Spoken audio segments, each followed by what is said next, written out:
दोस्तों YouTube पर आपको पैसा कैसे कमाना है, कैसे बचाना है और उन्हें कैसे इन्वेस्ट करना है, उससे रिलेटेड आपको काफी वीडियो मिल जाएंगी। लेकिन पैसों को कैसे बर्बाद करना है वो कोई नहीं बताएगा। सो डोंट वरी, मैं बताने वाला हूँ। आज के इस वीडियो में मैं आपको 7 ऐसे तरीके बताने वाला हूँ जो न केवल आपको गरीब बनाने में मदद करेंगे, बल्कि अगर इन 7 तरीकों को आप शिद्दत से फॉलो करते हो तो आपको रोड पर आने से कोई नहीं रोक पाएगा। और वीडियो शुरू करने से पहले एक डिस्क्लेमर, यहाँ मैं आपको सच में गरीब बनने की सलाह नहीं दे रहा, बल्कि आपकी आंखों पर जो पट्टी बंदी है और जो आप अपने पैसों को बर्बाद कर रहे हो, उस पट्टी को खोलकर आपको रियलिटी दिखाना चाहता हूँ। तो चलिए, अगर आप रेडी हो गरीबी का किंग बनने के लिए तो वो लाइक वाला बटन जरूर दबा दीजिए और जानते हैं बर्बादी के उन 7 तरीकों को। बर्बादी नंबर 1, इन्वेस्ट लेट। जी हाँ, अगर आपको अपनी रिटायरमेंट के टाइम पर एक भी रुपया नहीं चाहिए, कोई वेल्थ, कोई एसेट नहीं चाहिए, तो इन्वेस्ट लेट। आई नो आजकल सब कह रहे हैं इन्वेस्ट करो, ट्रेडिंग करो, stock market, mutual fund, index fund में पैसा लगाओ, पर हमें क्या, हमारे पास तो बहुत टाइम है, इन्वेस्टिंग ही तो है, कभी और कर लेंगे। जल्दी इन्वेस्ट करने के क्या फायदा, खामखा में पैसा खर्च, ऊपर से अगर लॉस हो गया तो और नुकसान। इससे बढ़िया है उन पैसों को पार्टी वार्टी में लगाओ, ट्रिप पर जाओ। इन्वेस्टिंग तो बाद में बुढ़ापे में भी होती रहेगी। कुछ ऐसा ही मानना था 23 साल के आशीष का। सेल्स की जॉब करने वाला आशीष का हमेशा से मन था कि सैलरी आते ही हमें सबसे पहले एंजॉय करना चाहिए। इन्वेस्टिंग करने की उम्र तो 30-35 साल बाद आती है। मेरे पापा ने भी तभी शुरू किया था।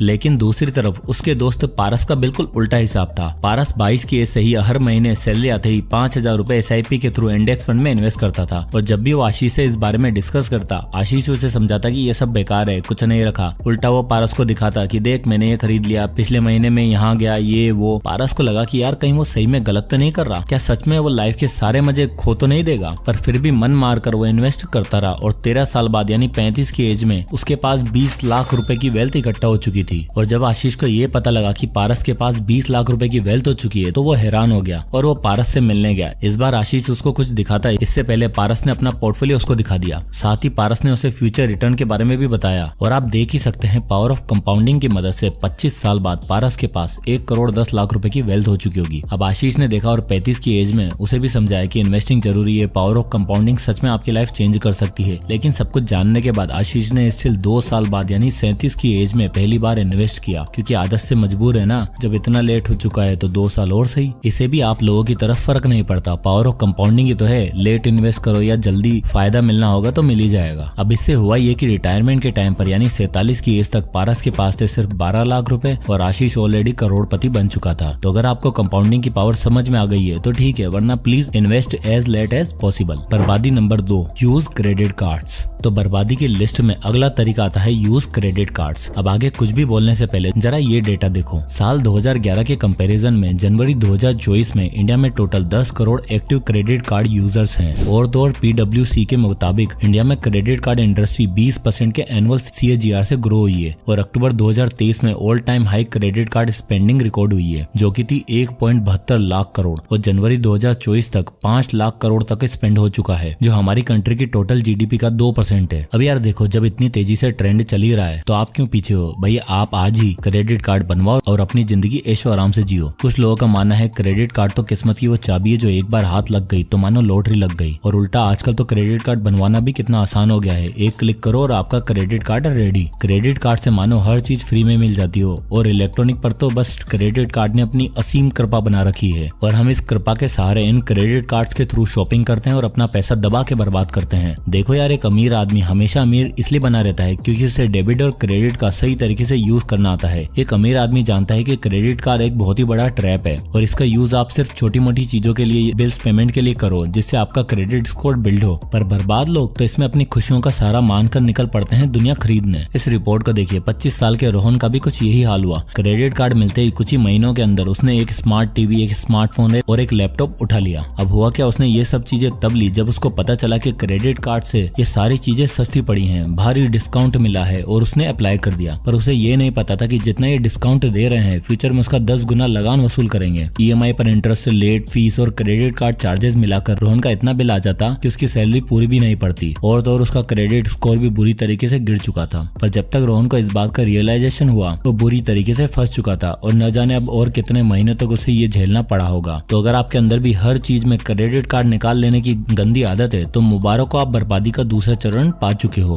और इसके बाद आता है बर्बादी का अगला तरीका। बर्बादी number 3, take more and more loans. दोस्तों आज के समय में कोई अमीर और कोई गरीब नहीं रहा। आज की डेट में अगर आपको कुछ भी चाहिए तो आपको मिल जाएगा। घर चाहिए मिल जाएगा, गाड़ी चाहिए मिल जाएगी, हायर एजुकेशन करवानी है हो जाएगी, सब कुछ मिलेगा लोन्स पे। पिछले कुछ सालों में ये लोन्स और ईएमआई का मानो कुछ ऐसा दौर आया है जिसने नॉर्मल से नॉर्मल मिडिल क्लास इंसान को भी अपने सपने पूरे करने का ख्वाब दिखा दिया है। और मानो या ना मानो 90% मिडिल क्लास लोगों का रोना सिर्फ इन्हीं 2-3 चीजों से है। पहले घर नहीं है करते रहेंगे, फिर जब घर ले लेते हैं तब इनका सुख चैन सब उड़ जाता है। हाल ही में मुंबई में 2 BHK फ्लैट के लिए मिस्टर इकबाल के साथ कुछ ऐसा ही हुआ। अब मुंबई जैसे शहर में प्रॉपर्टी का रेट्स आप सब जानते ही हैं। अब उन्हें जो मकान पसंद आया वो था 1 करोड़ 20 लाख का, पर सब कुछ देख परख कर इकबाल मियां ने 40 लाख की डाउन पेमेंट करी और 80 लाख का लोन करवा लिया, जिसमें आप देख ही सकते हैं 9% के हिसाब से उन्हें लगभग 72,000 की ईएमआई देनी पड़ेगी अगले 20 सालों तक। और अगर मेंटेनेंस वगैरह मिला लें तो महीने का 75,000 रुपए का फिक्स्ड खर्चा। अब इकबाल मियां की सैलरी अच्छी खासी थी तो उन्हें लगा कि यार ये तो निकाल ही लेंगे, पर उनकी आंखें तो तब खुली जब उन्होंने देखा कि 20 साल बाद इंटरेस्ट का अमाउंट प्रिंसिपल अमाउंट से भी ज्यादा हो गया। पर अब तो दाव खेला जा चुका था। अब कुछ नहीं, हर रोज सुबह उठकर मन मारकर उन्हें काम पर जाना पड़ता है और ईएमआई और इंटरेस्ट से पैसा चुकाने के लिए काम करना पड़ता है और अपनी फ्रीडम का गला घोटना पड़ता है। चलो ये तो फिर भी घर था ना। आजकल तो 25,000 रुपए मंथली इनकम वाले लोगों को भी कंपनियां ईएमआई पर कार दे रही हैं। कोई इंसान 25,000 रुपए कमा के सोच रहा है कि गाड़ी आ जाएगी, वो गाड़ी वाले उसको 6 लाख की गाड़ी 9 लाख में चिपकाने के लिए तैयार बैठे हैं। लोन तो मानो आजकल इतना कॉमन हो गया है कि एक इंसान अपने घर का पंखा खरीदने के लिए भी ईएमआई बनवा लेता है। फिर धीरे धीरे ये आदत बदलती रहती है। टीवी आता है, टीवी से फोन आता है, फिर गाड़ी और फिर घर। दोस्तों एक समझदार और फाइनेंशियली लिटरेट इंसान ये जानता है कि सारी चीजें और बैंक बैलेंस सेटल करने के बाद ही होम लोन जैसा बड़ा डिसीजन लेना चाहिए। कार लोन लेते टाइम पर ज्यादा से ज्यादा डाउन पेमेंट पर ध्यान देना चाहिए, क्योंकि वो जानता है कि गलत टाइम पर अगर लेने गए तो ये लोन कंपनी हमारी जेब क्या हमारा खून तक सुखा देंगे। वो भी एक बर्बाद इंसान एक लोन चुकाने के लिए एक और लोन लेता है और लोन पे लोन लेता चला जाता है। बर्बादी number 4, don't try to raise your income. बर्बादी की तरफ जाने का एक सबसे इग्नोरेंट तरीका है जिस पर 90% लोग ध्यान नहीं देते। They don't try to raise their income. देखो यहाँ मैं आपको सैलरी अप्रेजल के लिए बात नहीं करा कि कल ऑफिस गए और बॉस से बोला मेरी सैलरी बढ़ाओ, वो हुआ भी तो 5% से ज्यादा नहीं होने वाला, तो उस थॉट को तो भूल ही जाओ। मैं यहाँ अर्निंग मेंबर्स की और आपकी एक्स्ट्रा इनकम सोर्स की बात कर रहा हूँ। एक नॉर्मल मिडिल क्लास इंसान या कह लो आज का युवा एक मीडियोकर सी सैलरी में खुश हो जाता है, क्योंकि उसके सारे खर्चे निकल रहे हैं, पार्टियां हो रही हैं, ऐशो आराम चल रहा है और इसी चक्कर में वो कुछ करने की, थोड़ा एक्स्ट्रा अर्न करने की सोचता भी नहीं है। आप में से कितने लोगों का एक से ज्यादा इनकम सोर्स है? भाई देखो आज का युवा रोता रहता है कि उसके पास कुछ नहीं बचा सेव या इन्वेस्ट करने के लिए, तो भाई थोड़ा एक्स्ट्रा कमा लो। ऑफिस आवर के बाद कोई स्किल सीख कर उससे पैसा कमा लो। कोई small business idea, freelancing work या कंटेंट के थ्रू पैसा कमाना सीखो, या फिर कोडिंग या फाइनेंस की कोई स्किल सीख कर भी आप साइड इनकम जनरेट कर सकते हो। और इनमें से कुछ भी नहीं तो घर में अर्निंग मेंबर्स की संख्या बढ़ाओ। लेकिन नहीं, हमारे राजा बाबू को इन सब चीजों का सोचने का टाइम ही नहीं है। ये तो ऑफिस से आएंगे और थक हार कर चूर होकर सो जाएंगे, स्किल विस्किल गई बाहर में, कल सुबह फिर ऑफिस जाएंगे। अरे भैया आपकी साइड हसल और आपकी साइड इनकम ना एक दिन आपको इस ऑफिस के 9 to 5 वाली जंजाल से निकालकर फाइनेंशियली फ्री कर सकती है। तो ध्यान रखो, अभी सोने की जगह जागकर मेहनत करने का टाइम है। पर आप तो मेहनत करना चाहते हो या फिर नहीं, लेकिन आई एम श्योर पैसा बर्बाद करने का अगला तरीका आप जरूर फॉलो करते होंगे। बर्बादी नंबर 5, गेट रिच क्विक। अब आता है पैसा बर्बाद करने का सबसे आसान और मोस्ट यूज्ड तरीका, putting money in get rich quick scheme. जैसे कोई दूसरा हमें आके बताता है कि देखो अमीर ऐसे बना जाता है, हमें लगता है ये भगवान का भेजा गया दूत है, और जैसे जैसे वो करता है कहता है हम शुरू हो जाते हैं। कोई 5,000 रुपए में गाड़ियां और फॉरेन ट्रिप्स का ख्वाब दिखाता है, तो कोई महीने का 10 लाख इनकम का वादा करता है, या कोई एक टीम बना के रातों रात करोड़पति बनने की गारंटी देता है। ऐसे गेट रिच क्विक स्कीम में आपको पैसा डालना चाहिए अगर आपको पूरी तरीके से बर्बाद होना है। किसी की देखा देखी या किसी के कहने पर आप ये शुरू करते हो और धीरे धीरे आपको इन स्कीम में फंसा दिया जाता है, और इससे बाहर निकलने के सिर्फ 2 ही ऑप्शन दिखाई देते हैं। या तो अपने जैसे किसी दूसरे बकरे को पकड़ लो और उसे भी फंसा दो, या फिर लॉस फेस करो और एक्सट्रीम स्टेप उठा लो। तो भैया जहाँ भी ऐसे लोग या ऐसे एडिक्टिव स्कीम को देखो वहाँ से कट लो, वरना लेने के देने पड़ सकते हैं। बर्बादी नंबर 6,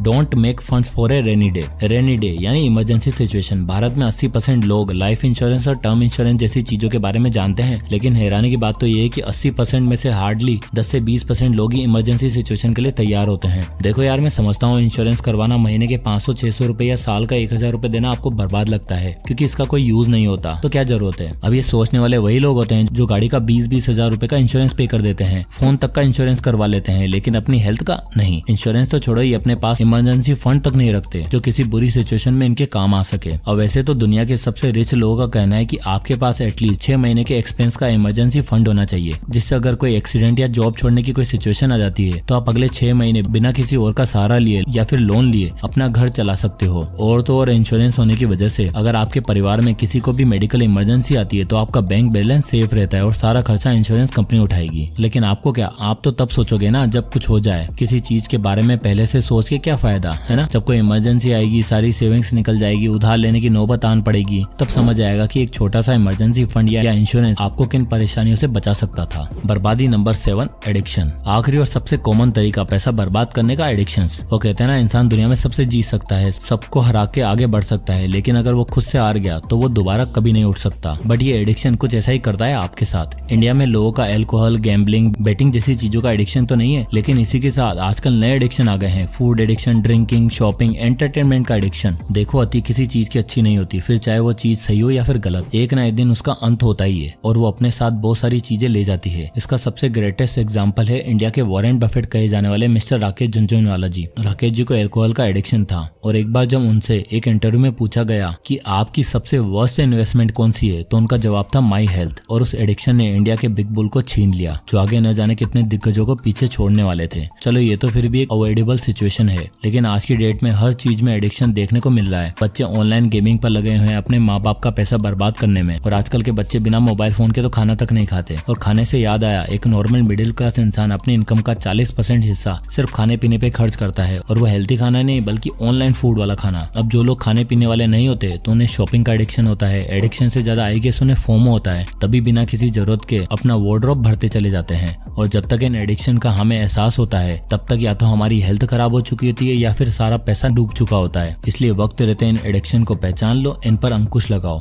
बजटिंग करो, जिससे आपको पता लगेगा कि कितना पैसा फालतू का खर्च हो रहा है। पता लगाने के बाद अपना पैसा और अपनी हेल्थ दोनों बचाओ, बिकॉज एज दे से health is the biggest wealth. तो दोस्तों, कमेंट करके बताओ आप इन 7 तरीकों में से बर्बादी का कौन सा तरीका यूज कर रहे हो। तो आई होप ये वीडियो आपको पसंद आया होगा। वीडियो पसंद आया हो तो इसे लाइक करो, ज्यादा से लोगों तक शेयर करें। इसी तरह के वीडियोस के लिए चैनल को सब्सक्राइब करना ना भूलें। तो मिलते हैं नेक्स्ट वीडियो में, तब तक के लिए जय हिंद।